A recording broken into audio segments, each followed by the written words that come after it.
hii dakika moja na vipi? Jina langu naitwa Emmanuel Wilfred au unaweza kuniita MCM. Na hiki ni kipindi chako cha dakika moja na karibu tujifunze. Hey y'all, come look at this.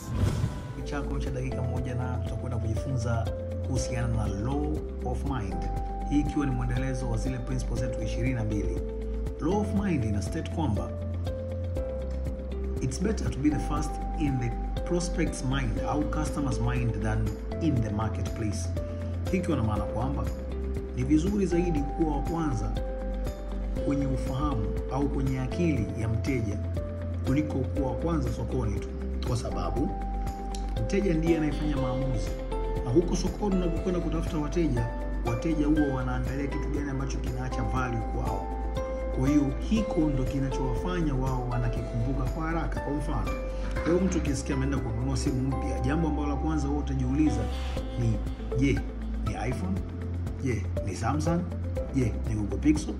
Hizo tatu zinakujia kwa haraka zaidi. Kwa sababu gani?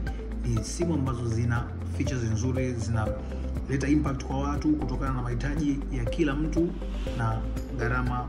Kwa kwanza kwenye ufahamu au kwenye akili ya mteja kuliko kwa kwanza tu sokoni kwa kuclaim kwamba bwana mimi nimekuwa kwanza sokoni. Hii imekuja kusahihisha ile law ya kwanza ambayo inasema it's better to be the first in the market than to be better. Kuwa kwanza sokoni sio shida.